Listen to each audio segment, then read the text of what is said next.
मैं इस जख्म को इस इलाके में अपना स्वागत मानता हूं।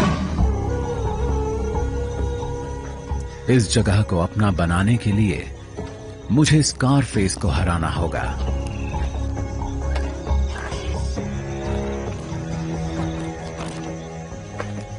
सबसे पहले तो मुझे इस जंगल को समझना पड़ेगा, जो जितना मैंने सोचा था उससे कहीं मुश्किल है।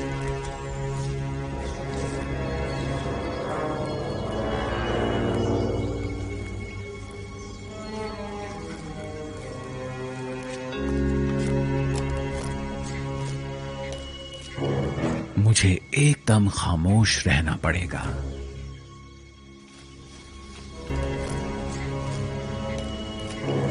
मुझे एकदम खामोश रहना पड़ेगा और करीब पहुंचना होगा।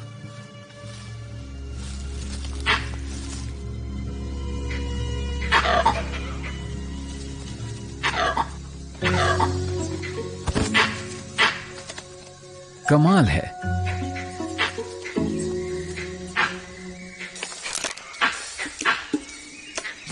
ये लंगूर है। मुझे इन जानवरों से नफरत है। ये वाकई जंगल का सिक्योरिटी अलार्म है। कोई भी शिकारी दिखा नहीं कि ये चिल्लाने लगते हैं, और मुझे तो इन्होंने 1.5 किलोमीटर दूर से ही देख लिया। इन्हें समझ नहीं आ रहा कि मैं हूं कौन। जब तक मैं यहां से चला नहीं जाऊंगा, इनकी चीख चिल्लाहट बंद नहीं होगी। इस लंगूर को यहां फैंग कहा जाता है, और इसकी वजह भी है। ये गैंग का मुखिया है। तुझे अंदाजा भी है कि मैं तेरे कितने भाई भतीजों को खा चुका हूं। ये छोटे छोटे बंदर बड़े ही शरारती हैं, जबकि मैं इनका शिकार भी नहीं करता।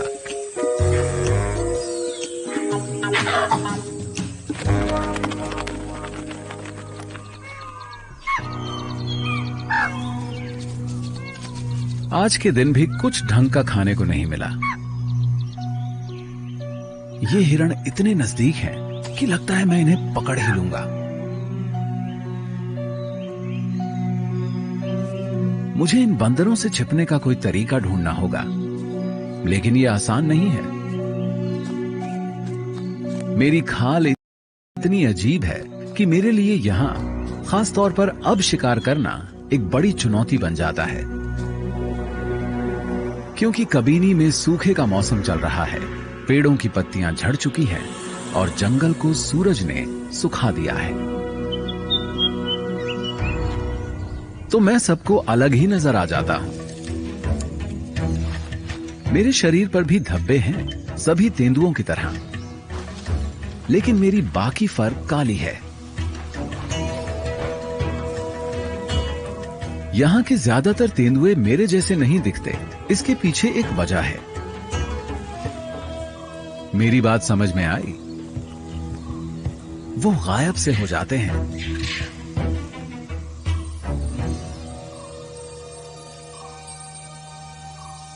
ये है क्लियो।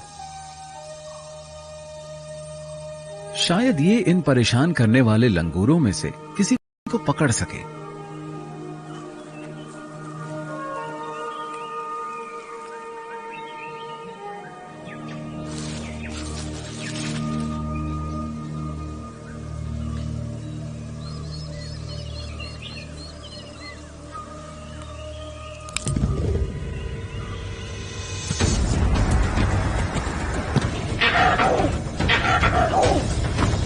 लेकिन इसे देर हो जाती है।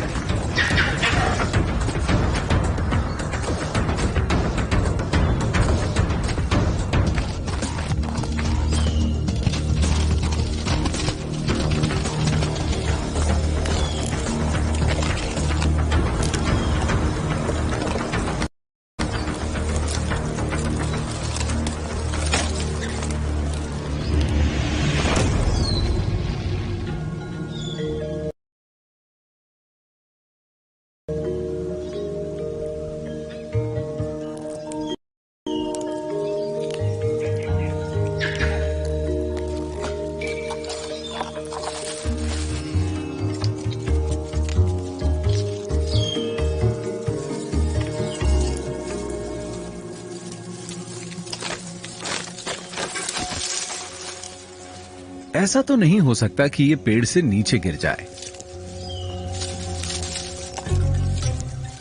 ये जगह कब्जा किए जाने के लायक है। इसकी एक और वजह है क्लियो। इस जगह को अपना बनाने के लिए मुझे दो चीजों की जरूरत है, इलाका और वंशज। क्लियो भरोसे से भरी है, ये ताकतवर है और खूबसूरत भी। तो मैं इसके करीब पहुंचने की कोशिश करता हूं। इस काम के लिए टाइमिंग एकदम सही है। इसके जज्बात को ठेस लगी है, ऐसे में इसे ढाढ़स बंधाकर बात बन सकती है।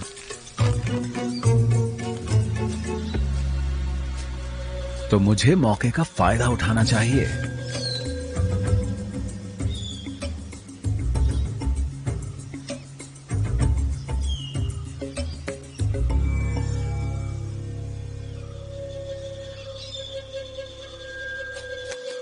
लेकिन लगता है आज ये मूड में नहीं है।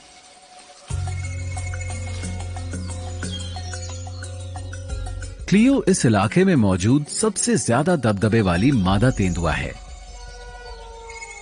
और इसीलिए ये इसके साथ है, स्कारफेस के साथ। ओह, इन दोनों की तो दाल भी गलती लग रही है। ये दोनों एक ही पेड़ पर हैं, कुछ समझे आप? और मैं यहां नीचे इन जोकरों के बीच हूं।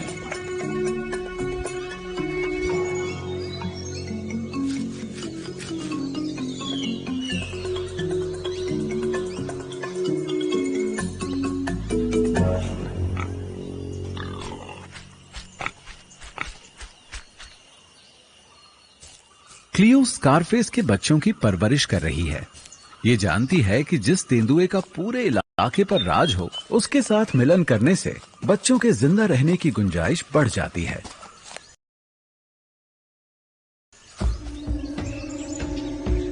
और फिलहाल इस बात को लेकर कोई शक नहीं कि यहाँ का राजा कौन है।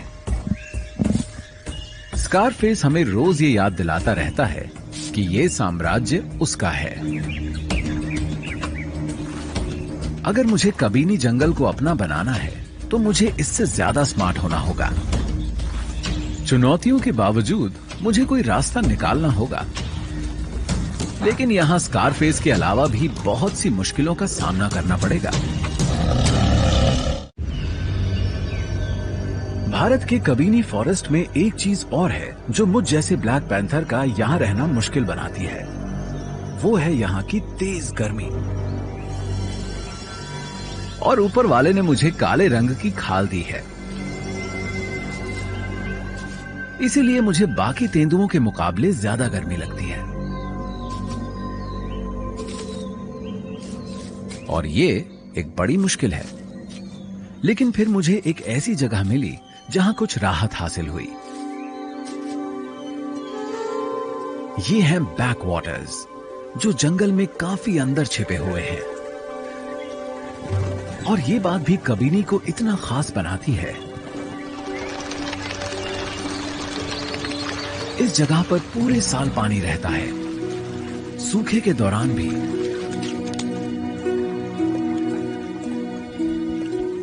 दूर दूर से जानवर यहां पानी पीने आते हैं।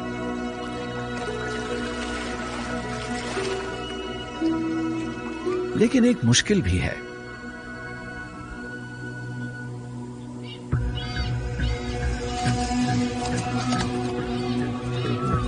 मैं इकलौता ही ऐसा नहीं हूं जो खुद को ठंडा करने यहां आया हूं।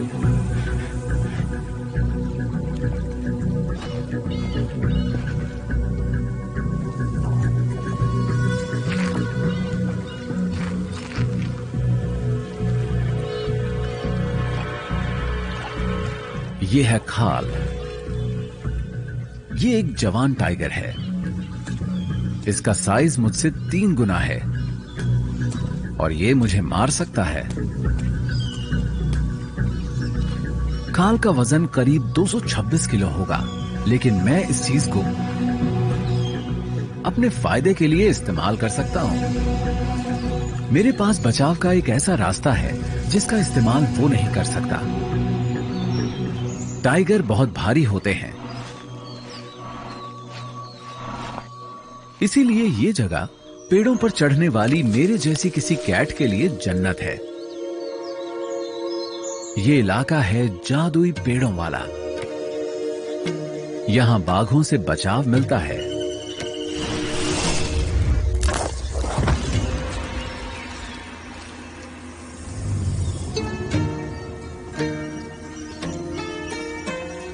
ये है किस्मेट,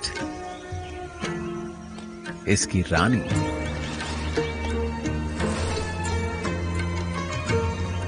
ये शानदार, खूबसूरत और जानलेवा है। मुझे इससे डर लगता है, लेकिन मैं इसकी तारीफ भी करता हूं। यहां दबदबा रखने वाले नर बाघ नहीं हैं, तो यहां इसी का राज चलता है।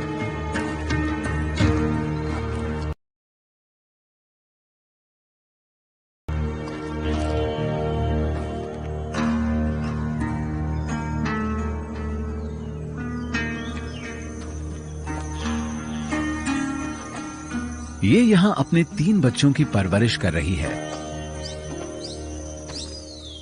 और फिर ये इलाका इसका हो जाएगा। तब इसे दुश्मनों का डर नहीं रहेगा। खाल किस्मेट के आगे कहीं नहीं ठहरता, लेकिन ये इसके बच्चों के लिए खतरा है। ये जानता है कि अगर इसने इसके बच्चों को मार दिया तो ये फिर मिलन के लिए तैयार हो जाएगी और शायद इसी के साथ मिलन कर ले। मुझे ये बात कुछ जमती नहीं, लेकिन हम बिग कैट्स को कुदरत ने ऐसा ही बनाया है।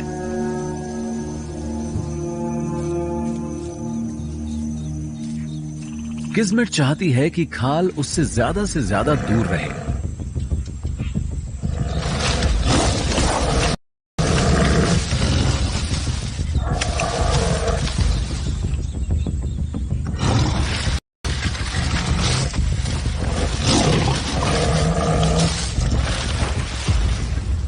और इससे मेरे लिए भी एक टाइगर का खतरा कम हो जाएगा।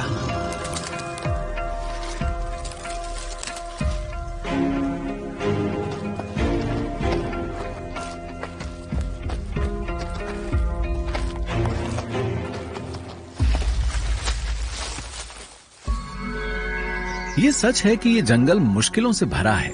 बेशक यहाँ ऊपर मैं सुरक्षित रह पाऊंगा, लेकिन किसी पैंथर को पेट भी तो भरना होता है।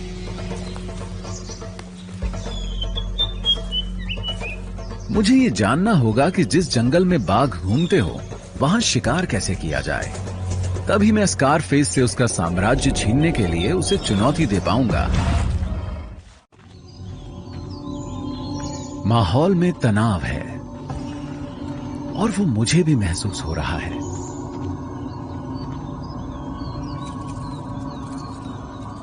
स्कारफेस शिकार करने निकला है। खलनायकों को भी पेट तो भरना होता ही है।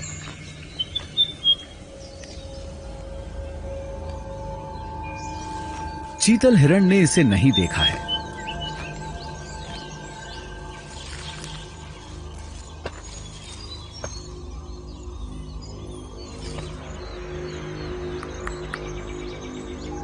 लेकिन मां को खतरे का एहसास हो जाता है।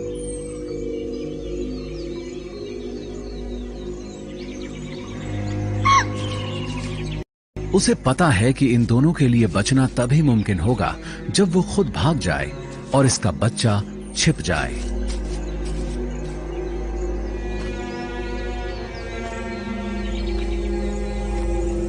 लेकिन ये तरकीब मैं पहले भी देख चुका हूं, और स्कारफेस भी।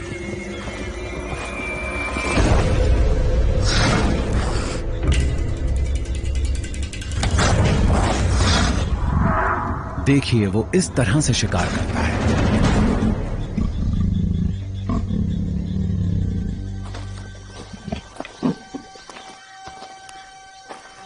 इसकी तारीफ करनी पड़ेगी। स्कारफेस एक माहिर शिकारी है और शायद इसकी इसी खूबी ने क्लियो का दिल जीता है।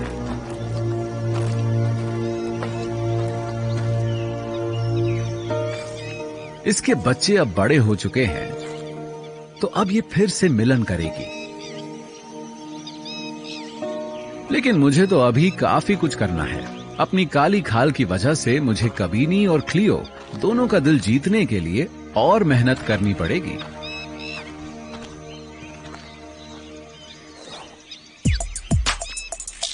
स्कारफेस को पूरा यकीन है कि वो यहां का बॉस है।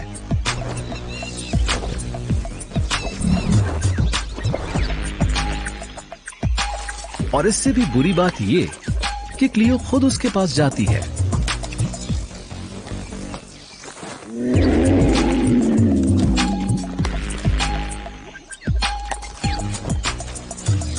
इतना ही नहीं, वो खुद को पेश भी करती है।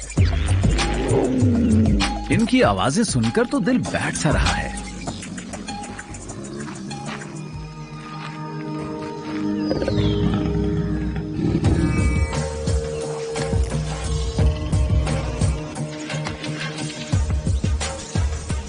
लेकिन रोमांस सिर्फ हम तेंदुओं के दिमाग पर ही छाया हुआ नहीं है।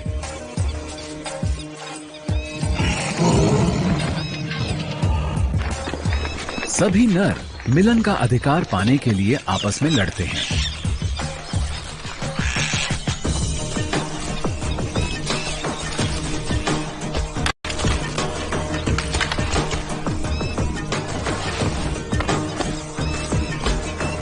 और इनमें सबसे खूबसूरत दिखने वाले नर भी शामिल हैं।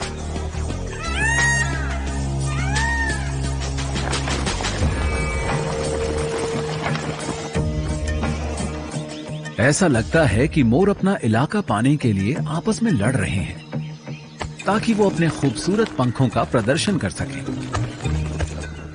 क्योंकि ऐसे पंख तो सिर्फ इन्हीं के पास होते हैं।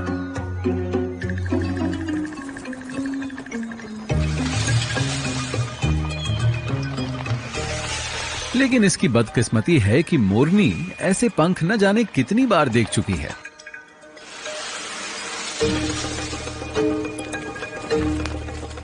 उसने ये सब भी देखा हुआ है। बेशक इसकी दिलचस्पी इस नर में ना हो, लेकिन मेरी है।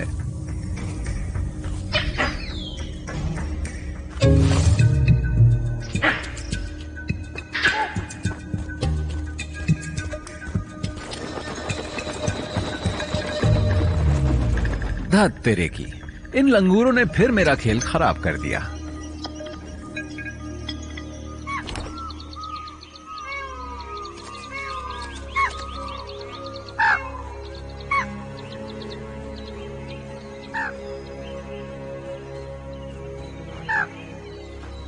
मुझे सबसे पहले खुद को छिपाने का कोई तरीका ढूंढना होगा।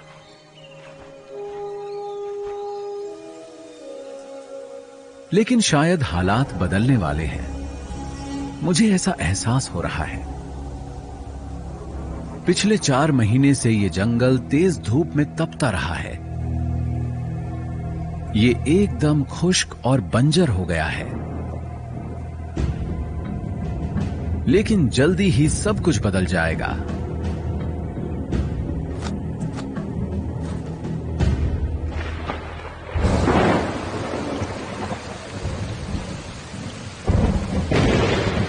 क्योंकि मॉनसून आ पहुंचा है।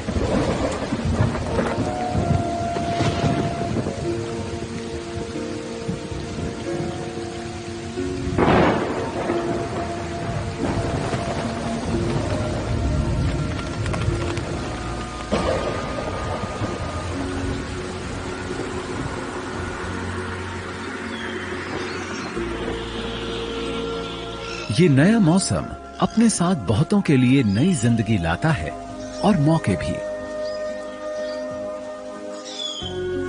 मैंने इस जगह को इतना हरा भरा कभी नहीं देखा।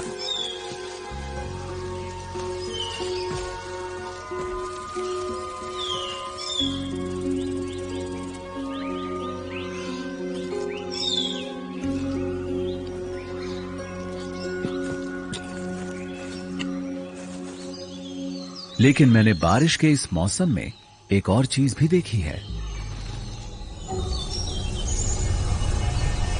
ये है बादल और इतनी सारी पत्तियां जिनसे छाया मिलती है। ये हर कहीं है और इनके कारण दिन में भी अंधेरा सा रहता है। इस तरह मैं खुद को यहां छिपा सकता हूं।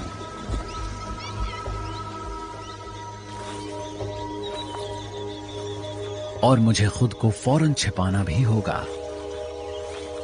सामने किस्मत मौजूद है और मैं इस वक्त जमीन पर हूं।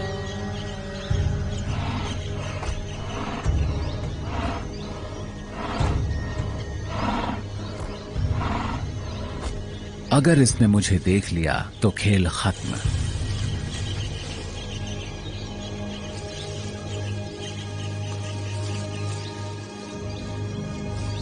तो मैं खुद को छिपाए रखता हूं।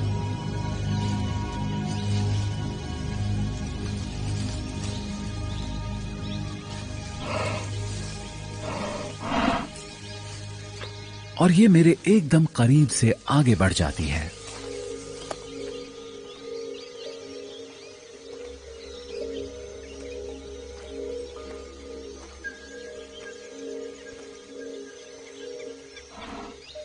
लगता है मैंने कबीनी को समझने का तरीका ढूंढ लिया है। लेकिन एक और जानवर है जिससे ये जंगल सहमा रहता है और खुद को छिपाकर मैं इसे धोखा नहीं दे सकता। अगर इसकी आवाज सुनाई दे तो मेरी तरह भागने में ही भलाई है।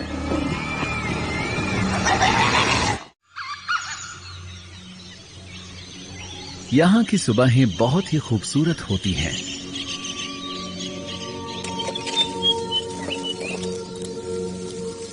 हर चीज धुंध की चादर में लिपटी होती है।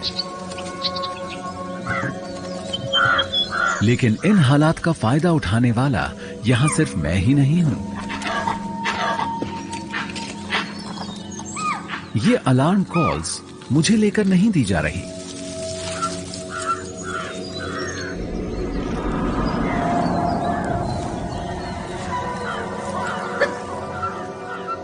ये इन डोल्स के लिए है जिनसे मैं भी डरता हूं। ये हैं कबीनी के जंगली कुत्ते।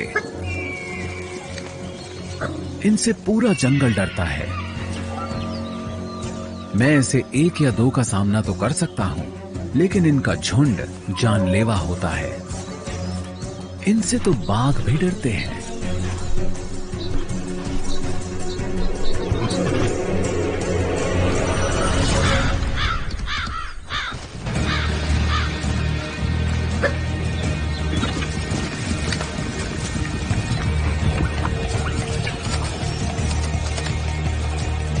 घनी झाड़ियां भी मुझे इन जानवरों से नहीं बचा सकती। इनकी नाक भी बहुत ही गजब की होती है और इनकी तादाद फिलहाल 20 है, यानी 20 नाक।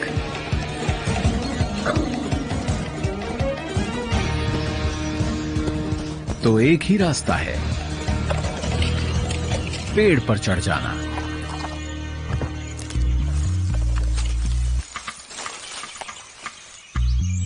तू नहीं चढ़ पाएगा। इससे आगे इसका पहुंचना नामुमकिन है। डोल्स को कुदरत ने पेड़ों पर चढ़ने की खूबी नहीं दी। उनके पास इस काम के लिए ना तो नाखून होते हैं और ना ही मसल्स।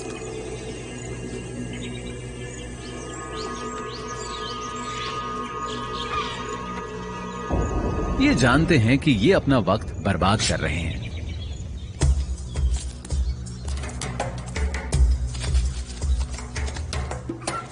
लेकिन अब ये कहां जा रहे हैं? ओह, इनका झुंड तो बैकवाटर्स की तरफ जा रहा है। वहां इन्हें जो मिलेगा उसे अपना शिकार बना लेंगे।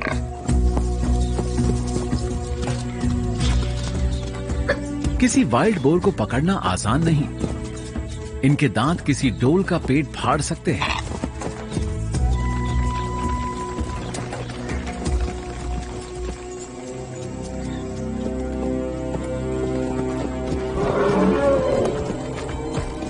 और तभी जैसे बड़े बड़े ये हाथी भी इन्हें भगाने के लिए आ पहुंचते हैं।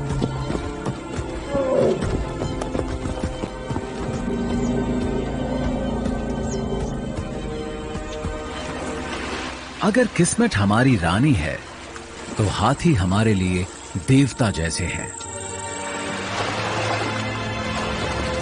ये आपस में मिलने जुलने और साथियों को ढूंढने के लिए बैकवाटर्स पर इकट्ठे हो जाते हैं।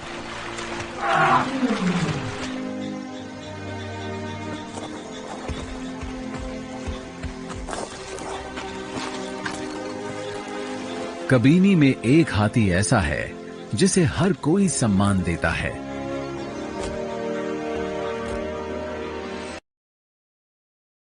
इसका नाम है बोगेश्वरा और कहते हैं कि एशिया में इसके दांत सबसे लंबे हैं। यहां भी हाथियों का शिकार वैसे ही किया जाता है जैसे कई दूसरी जगहों पर। ये पूरा पूरा दिन कबीनी के घास के विशाल मैदानों में चरते रहते हैं। शायद ये शाकाहारी जीव होंगे। तू नहीं चढ़ पाएगा। इसके दांत बेशक बड़े हैं, लेकिन डोल्स सिर्फ झुंड से ही डरते हैं। भला ये इतने बड़े जीव को क्यों खिंचा रहे हैं? इसकी वजह इलाका है या फिर ये इन्हें शिकार समझते हैं? कौन जाने।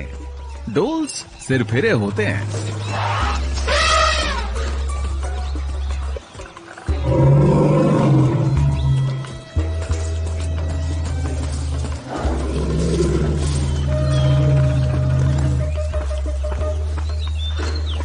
खैर जो भी हो, लगता है बाकी झुंड के हाथ खजाना लग गया है। डोल्स वाकई बहुत परेशान करने वाले शिकारी हैं।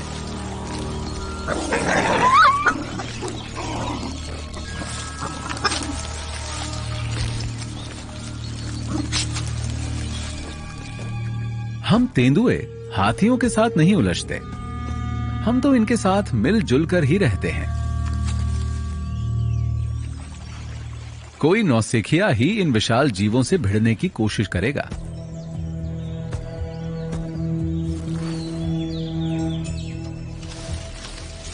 लेकिन अगर बात गुस्सैल और कम उम्र बाघ की हो तो मसला कुछ और है।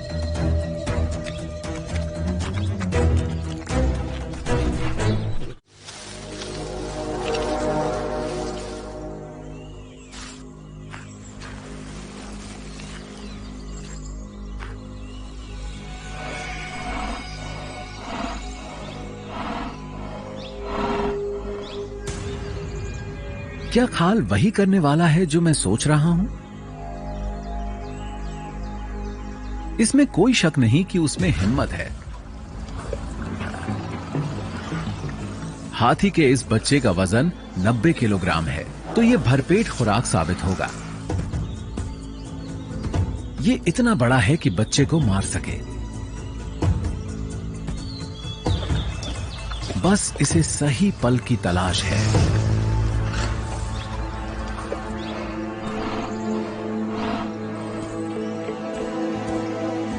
तो भला कोई टाइगर 10 टन वजनी किसी हाथी के करीब तक छुपकर कैसे पहुंचेगा?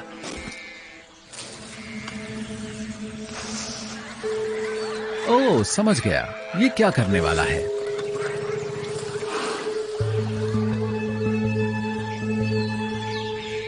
और ये भी समझ गए हैं।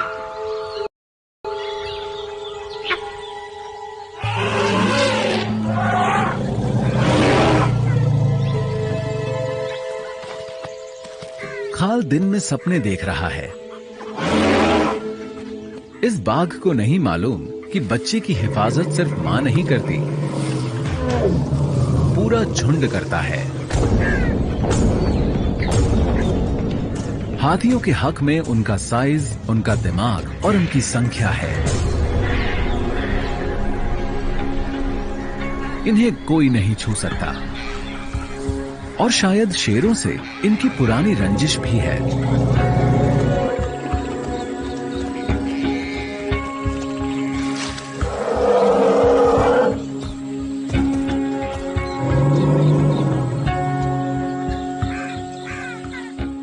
खाल वो ये बात भूलने वाले नहीं हैं।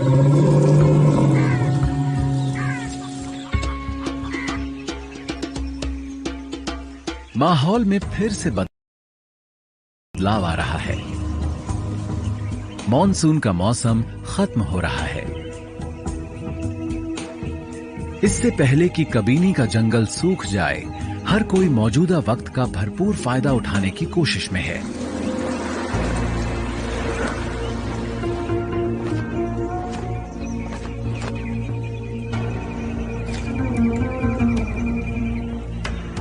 एक बार फिर मेरे लिए शिकार करना मुश्किल हो गया है। मुझे सूख चुके जंगल में खुद को छिपाने की कोशिश करनी होती है। लेकिन बारिश के मौसम में मैंने जिंदगी से कुछ सीखा है। मैं छाया में छिप सकता हूं।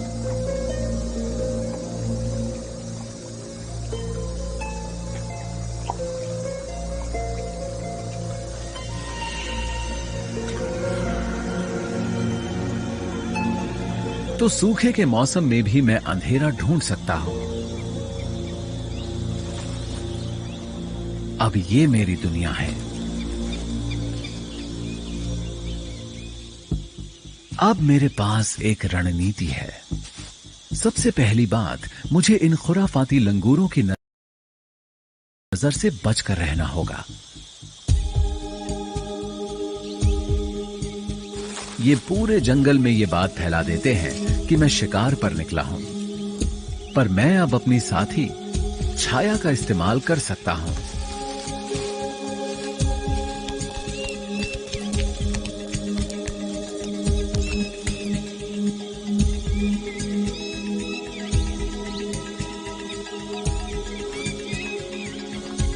अभी तक सब कुछ ठीक ठाक रहा है।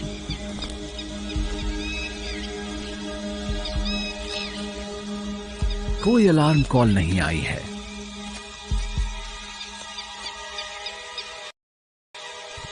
मुझे बस थोड़ा सा करीब और पहुंचना है। एक बार रेंज में पहुंच जाऊं, उसके बाद ये बंदर जितना चाहें चीखते चिल्लाते रहें। रोशनी जितनी चमकदार होगी, अंधेरा उतना घना होगा। बादल, पेड़, सूरज, छाया, सारी अहमियत टाइमिंग की है।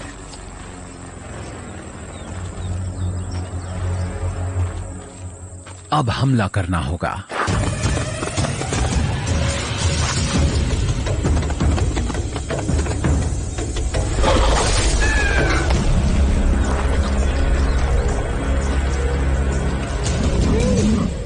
हर शिकार के साथ मैं ज्यादा ताकतवर, ज्यादा विश्वास से भरपूर होता जा रहा हूं।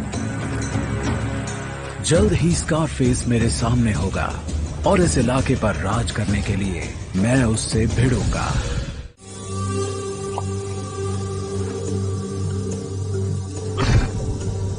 लगता है क्लियो ने शिकार किया है और शिकार काफी बड़ा है।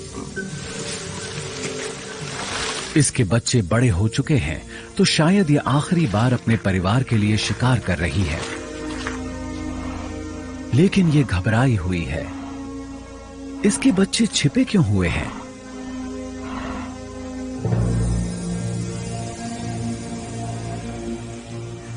ओह, तो ये इसकी वजह है। खाल,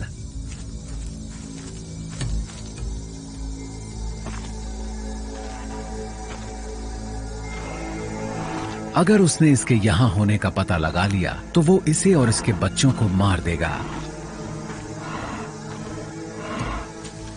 तो इसे झटपट बच्चों को यहां से निकालना होगा।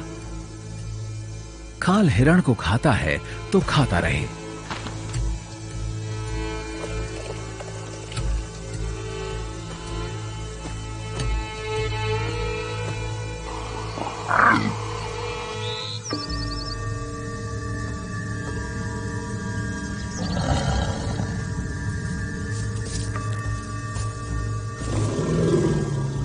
लेकिन तभी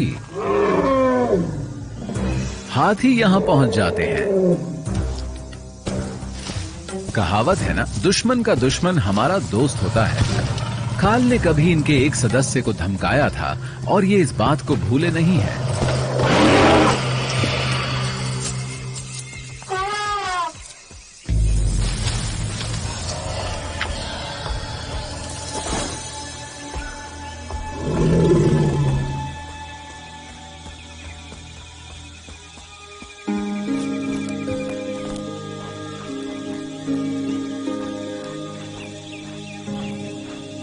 पता नहीं क्लियो को ये मालूम भी है कि नहीं कि इस पूरे वक्त मेरा दिल सिर्फ इसी को चाहता रहा है।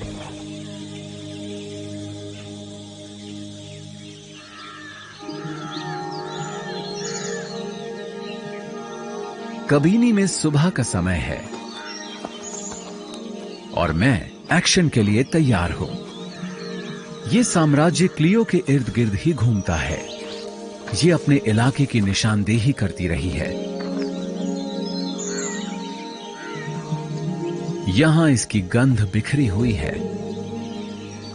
जो बताती है कि ये कोई साथी ढूंढ रही है।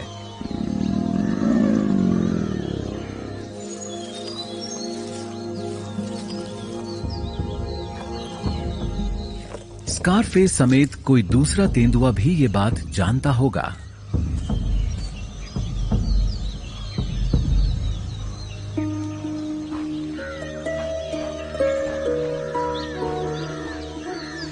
पर क्लियो है कहां?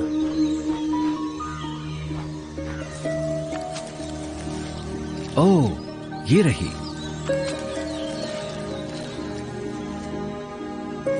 क्या ये स्कारफेस के साथ ही रहने वाली है या फिर मुझे चुनेगी?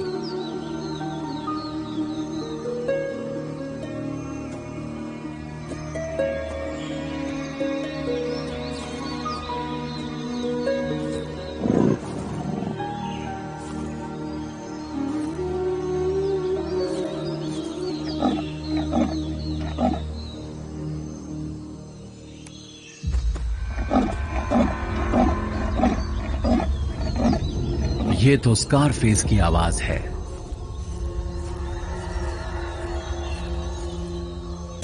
आज मेरी किस्मत का फैसला हो जाने दो, नतीजा चाहे जो भी हो। अब जो होगा देखा जाएगा। और अब ये जंगल मेरा होने वाला है।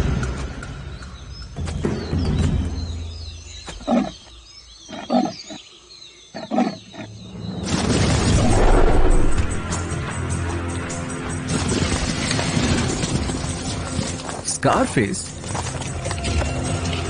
तू तो डरकर पेड़ पर चढ़ गया।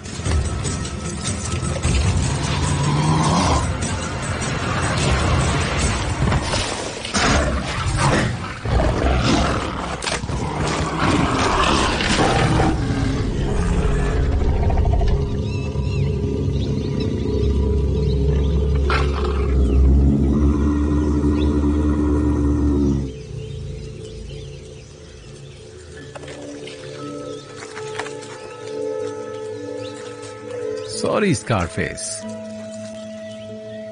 अब तू मेरे इलाके में है।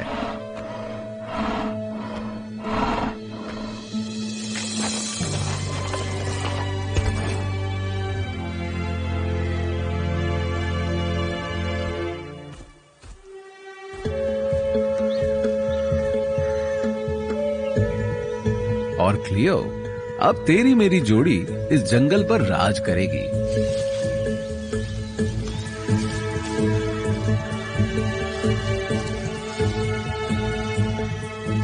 अब जंगल की शक्ल बदल जाएगी।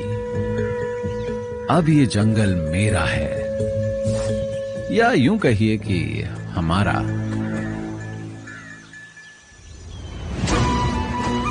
जंगल इसका भी है।